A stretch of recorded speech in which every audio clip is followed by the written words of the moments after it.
Why the secrecy? Well, who were these men? Senator Nelson Aldrich, who was the Republican whip in the Senate.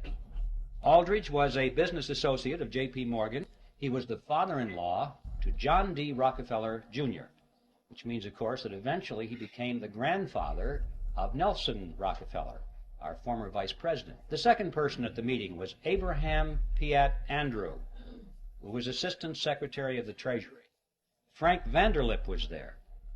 He was the president of the National City Bank of New York, which was the largest and the most powerful of all the banks in the country. Representing the financial interests of William Rockefeller, Henry Davison was there. He was the senior partner of the J.P. Morgan Company. Charles Norton was present. He was the president of the First National Bank of New York, which was another one of the giants. There was Benjamin Strong, who was the head of J.P. Morgan's Bankers Trust Company. And finally, there was Paul Warburg, who was probably the most important of all the men there because of his knowledge of banking as it was practiced in Europe.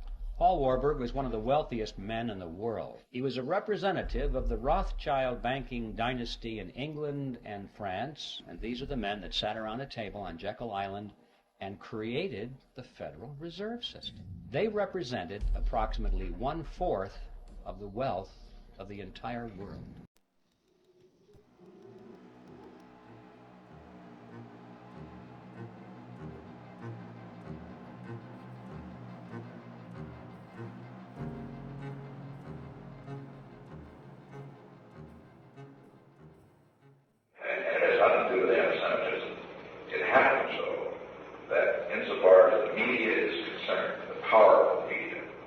They've got it. They've got it right by. And they're the ones putting out the pornographic stuff and putting out everything. I don't know why they do. You see, the Bible makes a distinction, Mr. President, between two groups of Jews. One is called the synagogue of Satan. The Bible says there are two different kinds. There are two different kinds. There are those people in the latter days is called the remnant of God's people, which will be Jewish people. And then there's the synagogue of Satan. And nearly all of your religious deceptions in the latter days, what the Bible speaks, latter days can be 1,000 years, what they call the synagogue of Satan. In other words, they are energized by a supernatural power called the devil. This is what the Bible teaches, whether you believe it or don't believe it. This is the biblical teaching, and this is what I believe. And I believe that they have a strange brilliance about them. Oh, they're smart. And they are energized, in my judgment, by a supernatural power. Well, also they do something else, but they're not only smart, they stick together. And you see, of course Hitler didn't, they had a stranglehold on Germany, on the banking of Germany, on everything in Germany. And the media, they had the whole thing, you see. But he went about it wrong. But this stranglehold has got to be broken, or this country is going to go down the drain. You believe that? Yes, sir. I can't ever say it, but I believe it. They built a ship of death called the Titanic. The sinking of the Titanic was a design of the Jesuit order to get rid of the opposition to the creation of a central bank in the United States. And the men on the Titanic were opposed to a central bank. They had to die. Among those were John Jacob Astor, Isidor Straus, Benjamin Guggenheim, and a host of other millionaires who were opposed to a central bank in America. Therefore, they had to be taken out of the way. And they were on the Titanic. He's warned 8 times, slow the ship down, slow the Titanic down, you're going too fast. Not once stopped. Knew there was an iceberg field up ahead, knew that he should have slowed down, but didn't. And so you look and you say, how was it that this man could go headlong into a field of icebergs and not slow the ship down, not be more careful? The only conclusion you can draw is, as a coadjutor of the Jesuit order, right through the line, the chain of command, he was told, sink the ship. John F. Kennedy was short-circuiting the New World Order. He had ordered the printing of constitutional money, United States notes, which would have destroyed the Federal Reserve, which is not an agency of the United States government. It's a private corporation owned and operated by the world bankers, controlled by the Illuminati. And its purpose was to destroy the middle class in this country and thus our economy. You see it unfolding now. You are seeing, and I predicted this well in advance, you are seeing the destruction of the economy of the United States. And it will continue. It will not get better. It's downhill from here on out. Unless we nationalize the Federal Reserve, lock up the criminals who own it, cancel the debt, which will then bankrupt the Illuminati, which is exactly what we ought to do, print constitutional money, which cannot be usurped, which cannot lead to our destruction, and go back to what we're supposed to do, and quit contracting for benefits. We're escaping from the laws of nature, and there's a terrible consequence for that. You can't contract for somebody else to keep you alive. You have to be responsible within your life to keep yourself alive. And if you can't do it, then you have to die. That's the law of nature. Look what's happened in the last 23 years. A disgrace. I personally investigated the Oklahoma City bombing case. Huge cover-up. Jack Kennedy's assassination, huge cover-up. Bobby Kennedy's assassination, huge cover-up. World Trade Center, huge cover-up. Okay, terrorism. They're using it as an excuse to take away our constitutional rights and our civil liberties. The Bilderbergs,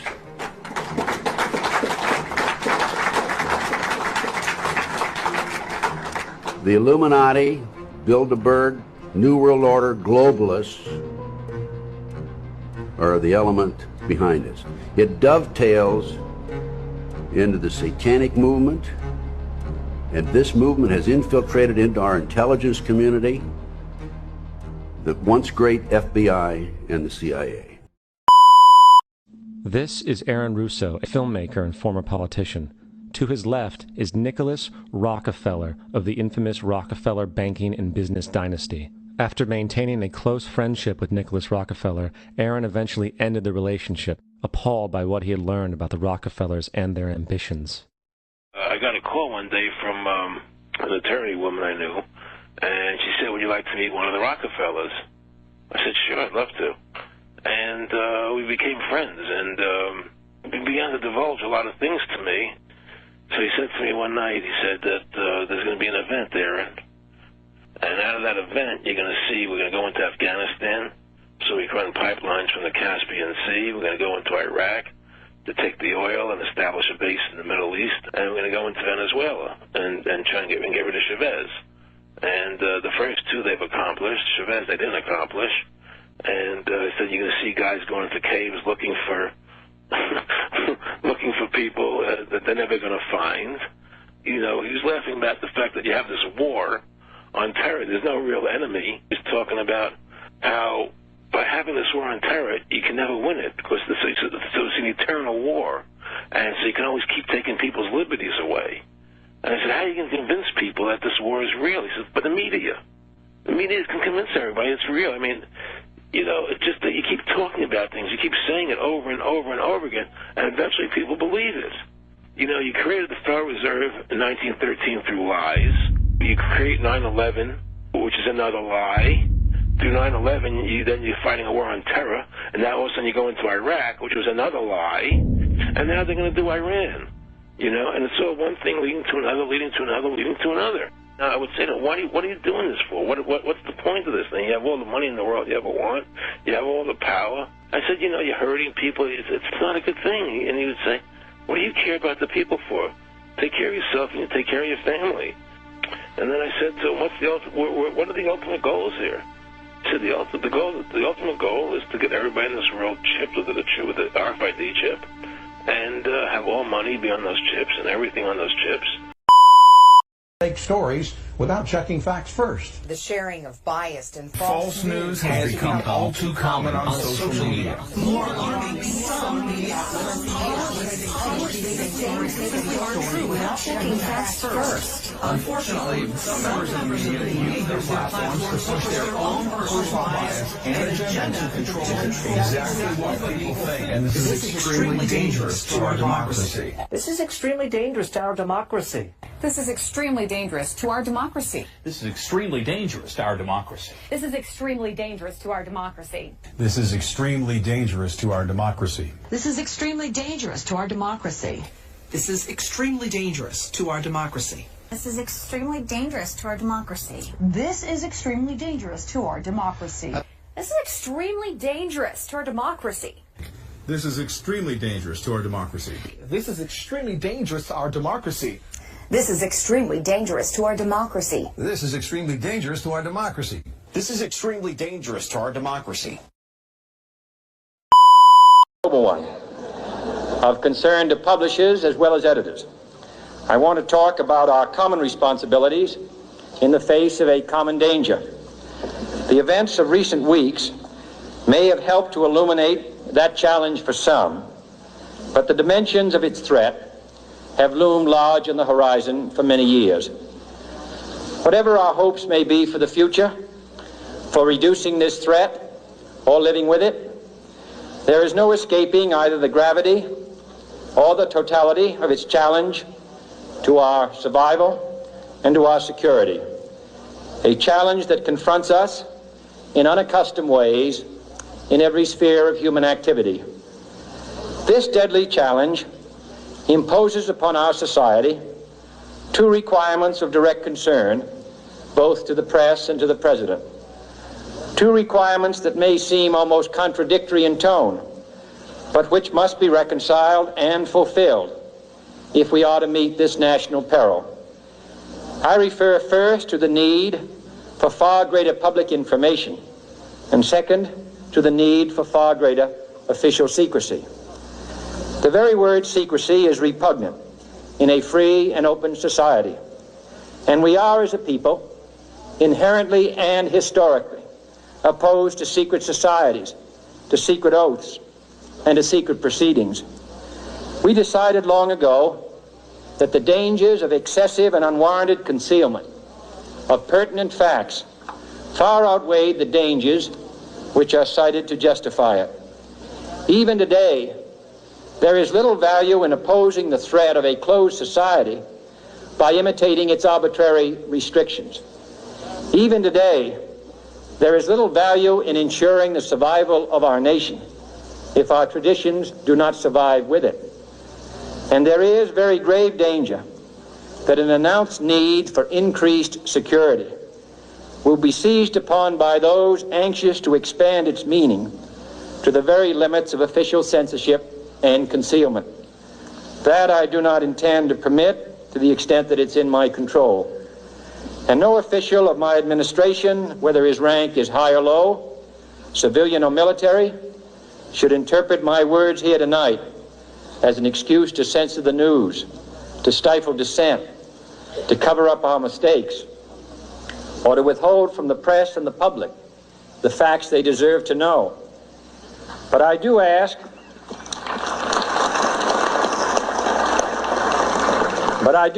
every publisher, every editor, and every newsman in the nation to re-examine his own standards. In Europe, a man by the name of Rothschild, who claimed to be Jewish, made this statement. He really didn't care who was king or ruler, as long as he controlled the family. Rothschild had 5 sons, and he sent those sons into different parts of Europe. He sent one son to England, one to France, one to Italy, one to Austria, and one stayed at home with the father in Germany. and they all became a part of the House of Rothschild, but through manipulation of money, the son in England grew up, and that became the Bank of England, the Bank of France, the Bank of Italy, the Bank of Austria, the Bank of Germany. These were central banks that printed the money of these nations that now were in the hands of a family that had spread out with not the intention of doing good, but the intention to become manipulators and controllers of the destiny of the world and nations. Come on. Go ahead. Europe had many conflicts, and the Rothschilds would finance both sides. What you don't understand is that war is a manipulation of money. You think you're fighting for democracy. A war to end all wars. Let peace reign in the earth. This is the tricky language that the wise and wicked use to trap the poor and the weak. Are you listening? Come on. The House of Rothschild became so strong that even when America was established, they kept through their agents in America trying to control central bank.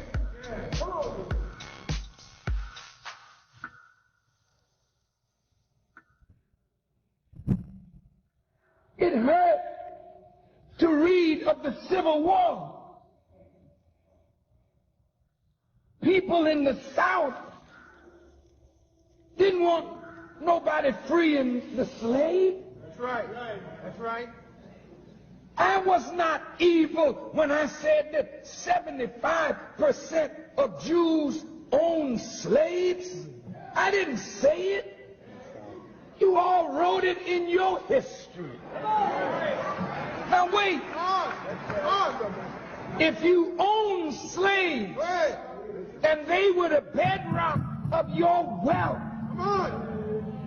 you did not want America free. Many were at the root of the Confederacy and the Confederate flag yesterday as well as today. Right. Abraham Lincoln was interfering with something bigger than just peace and war.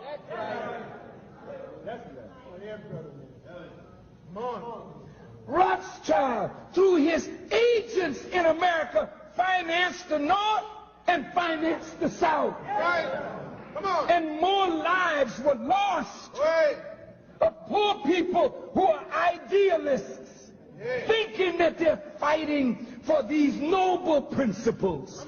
And all at the same time, you're making the rich richer, but they're enriched at the price of your blood and the blood of your... Banks are special, and the banking license is something special. It gives you special powers, because you have to have the knowledge to use that wisely. But if you use that power wisely, it is amazing what you can do. Because banks create money out of nothing. And that immediately tells you, well, this is going to be quite influential if you do that. Most people think our money supply comes from the central bank. Central banks create the money. But actually, that's not true. Only 3% of the money supply in almost all the countries is due to the central bank. Governments don't create any money. Central banks only create 3% of the money supply. Who creates most of the money? 97%? It's banks. Banks create money. Well, I'm a bank, Brian, and I borrow money and I lend it out, and I charge more to the people I'm lending it to than I pay to the people from whom I'm borrowing it. Well, who do you borrow money from? Well, from, depositors, Brian. Have you got $1? Well, I borrow your dollar and I give you, there's your bank balance. $1. $1. Right, okay, and you pay interest to me on that? I do, but I also charge you fees. Well, why do you charge me fees? Because, Brian, I'm looking after your money. Your money is secure with me. I'm a bank. I mean, this is a very important amount of money. This is probably your nest egg. It's safe with us. And how much interest do you pay me? Approximately the same as I'm charging you in fees. Oh, good deal for me. Well, your money's secure with us, Brian, and I then lend that money to businesses, and those businesses generate income. This is how we build an economy. Yeah. And they put that income into the bank? They do, of course, Brian, and that builds the savings pool, and we can invest more money. Well, who do you lend that to? Well, to people who need credit, Brian. You see, money creates more money, so if we can create money that creates more money, we're broadening the economy, we're expanding it all the time. Yes.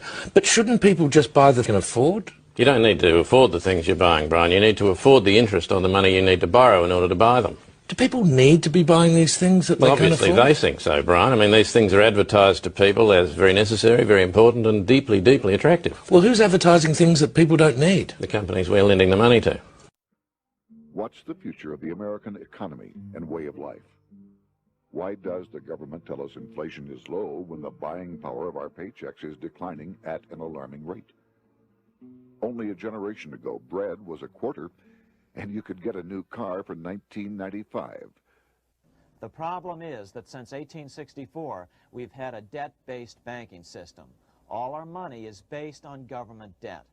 We cannot extinguish government debt without extinguishing our money supply. That's why talk of paying off the national debt without reforming our banking system is an impossibility. That's why the solution does not lie in discussing the size of the national debt, rather it lies in reforming our banking system.